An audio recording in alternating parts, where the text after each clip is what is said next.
Well, surprise, surprise. Dr. Anthony Fauci's National Institute of Health was funding research to identify treatments for monkeypox before the virus started making headlines. This is according to investigative reporter Natalie Winters over at the National Pulse. The nearly $10 million grant funds support a clinical trial that worked to identify effective treatments.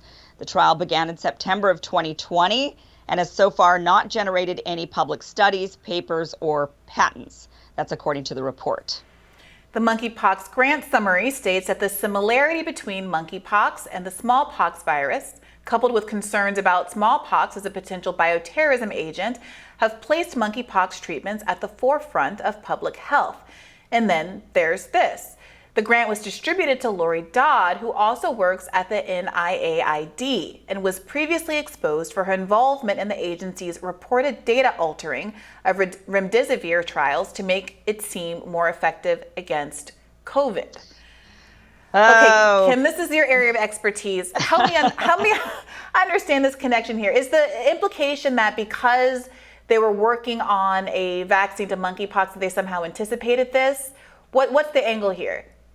Well, I mean, look, that is obviously what a lot of people are going to be raising their eyebrows about and wondering. I mean, if they started this sort of research in September of 2020, right before COVID, and then suddenly, as the world is starting to just move on from COVID emotionally, I know COVID is still out there. A lot of people are still catching it. I recently had it.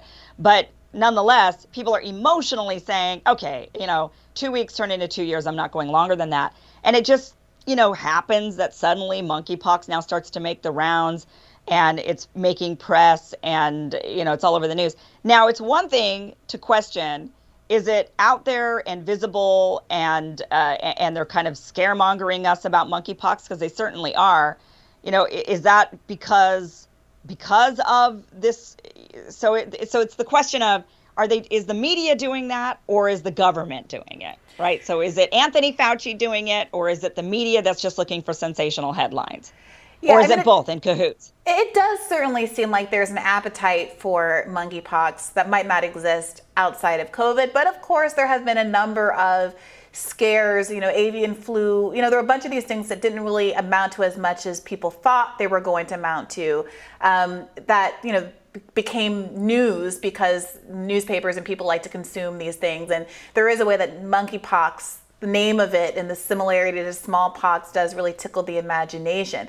But I think it's also true that, these institutes of health work on vaccines and treatments in advance of outbreaks happening. That's, kind of why we were able to ramp up the vaccine for COVID as quickly as they did, because they were already in development for other similar kinds of viruses and flus, and these people are working on these kinds of things all the time. So I'm not sure that we have the smoking gun yet to draw any conclusions about that. But this connection with the woman who also worked at the agency involved with remdesivir, is that also just a feature of a small scientific community where people are working on a lot of different projects, especially in the realm of virology? Yeah, I mean, that's certainly possible, right? It could just be coincidental if you believe in coincidences like this, right? But I will say that there is something very suspect about the fact that they started working on identifying treatments for monkeypox in September of 2020. This has been a virus that's been around since 1970. So why suddenly in September of 2020 are they saying, hey, we need to start looking for treatments for a disease that's been out there and circulating in certain parts of the world without it being that dangerous, actually? I don't think monkeypox is a deadly disease. I think it's just ugly. It's like chickenpox, right? So I'm sure there are maybe some people with very vulnerable systems that maybe do succumb to the virus. But overall, I think it's just inconvenient and ugly.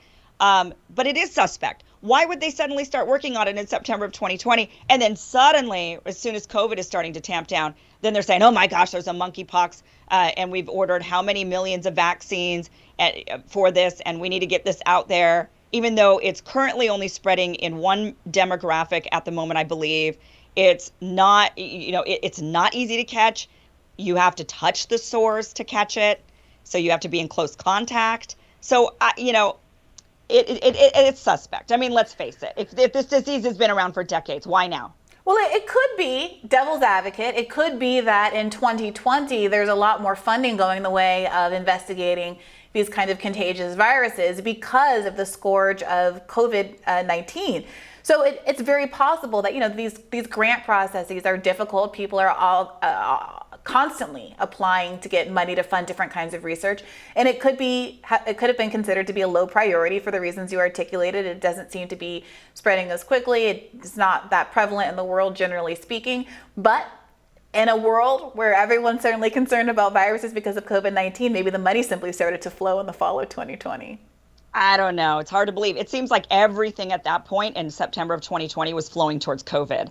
For them to suddenly say, oh, you know, maybe we should tackle monkeypox, a virus that's been around since 1970, is really odd. But what's more odd is not that they started to investigate that. That would have been fine. What's odd is that there's now suddenly an outbreak, and that outbreak is making headlines, and it's spreading all around the world. And now everybody needs to be fear-mongered about monkeypox. So it does look like, you know, many of the conspiracy theorists have been right up to this point about a lot of different things. So it does feel very odd that suddenly there was this investigation into treatments for a disease that has been around for decades, starting in September of 2020, and then just conveniently, when everybody's starting to say, you know, I'm not going to take any more boosters of this COVID vaccine, I got COVID anyway.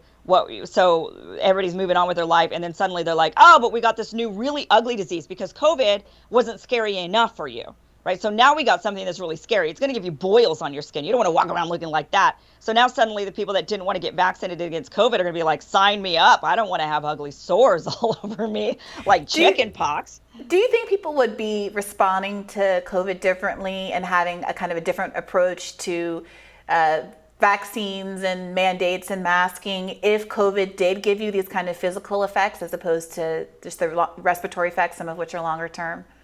I mean, hard to say. You know, many of us had chicken pox. So, you know, we got through it, and I've got, a scar or two to prove it, right? So I don't know. I mean, if it's still not a deadly disease like monkeypox and chicken pox, and, you know, smallpox is different, obviously. That was very deadly. But chicken pox, and, you know, parents had parties and threw their kids together as soon as they found out one had chicken pox. They'd be like, everybody get it right now, let's do this. So I don't know, or people would say, I think a lot of people would have still said, I'll just put up with the sores. I'm an adult, I won't scratch them so I won't get a scar. I'll just try to treat them.